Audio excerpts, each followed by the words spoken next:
आगामी समय में आने वाले बजट को लेकर चैम्बर ऑफ कॉमर्स के द्वारा अलग अलग सदस्यों के लिए किए गए इंटरव्यू में क्या कुछ लोगों ने बजट को लेकर कहा, कितना नुकसान होगा, कितना फायदा व्यापारी वर्ग को, कितना होगा नुकसान और कितना मुनाफा आदि को लेकर देखे बजट को लेकर यह खबर।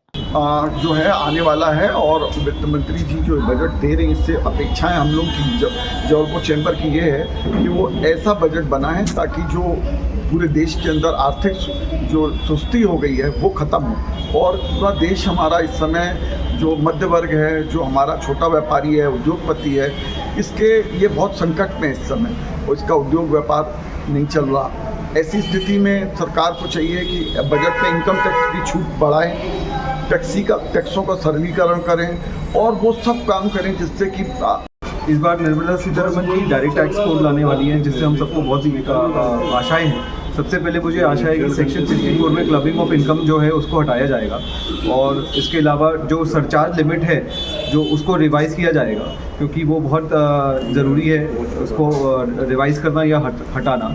इसके अलावा डोमेस्टिक फर्म्स और डोमेस्टिक कंपनीज़ में जो डिफरेंसेस है टैक्स के पॉइंट ऑफ व्यू से उसको हटाया जाए और जो सुकन्या समृद्धि योजना है उसमें जो मैच्योरिटी पर फुल पेमेंट दी जा रही है उसकी जगह उसको इमीडिएट एन्युटी प्लान में किया जाए और सेक्शन 139 में जो कैरी फॉरवर्ड लॉस है उसका नियम है कि आपको टाइमली रिटर्न भरना पड़ेगा, वो उसको रिलैक्स किया जाए।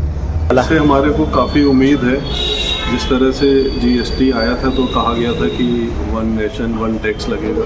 अभी कुछ स्लैब जैसे 6 स्लैब जीएसटी में चल रहे हैं तो वो 1 या 2 पे आना चाहिए, क्योंकि जिस तरह से किराना व्यवसाय है उनके भी आइटम अलग अलग स्लैब के रहते हैं, तो इतना सब कुछ डेटा मेंटेन करना बहुत प्रॉब्लम्स आती है। सेम प्रॉब्लम ऑटोमोबाइल सेक्टर में भी है, नट बोल्ट पे अलग, एसेसरीज पे अलग, स्पेयर पार्ट्स में अलग, इस तरीके से अलग अलग टैक्स के जो अभी भी स्लैब हैं वो कम से कम 1 या 2 स्लैब होना चाहिए।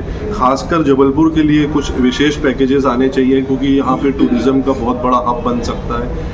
इंडिया के बीच में है, ट्रांसपोर्ट का बहुत बड़ा हब बन सकता है। यहाँ से कहीं भी सामान हिंदुस्तान के एक कोने से दूसरे कोने में भेजने के लिए जबलपुर से मध्य प्रदेश के बीच में होने से लोग ट्रांसपोर्ट में बराबर का खर्च आएगा।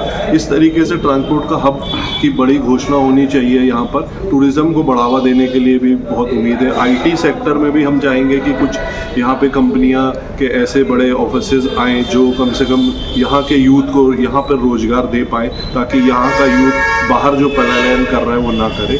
पिछली बार अपने बजट में वित्त मंत्री जी ने रूरल एम्प्लॉयमेंट स्कीम में चेंज कर दिया था, कम कर दिया गया था। स्वास्थ्य, शिक्षा और रोजगार, इन तीनों में पिछले बजट में कमी की गई थी। हमारा निवेदन है कि इस बार स्वास्थ्य, शिक्षा और कृषि इन चीज़ों में बजट बढ़ाया जाए और लोगों को रोजगार प्रदान किया जाए।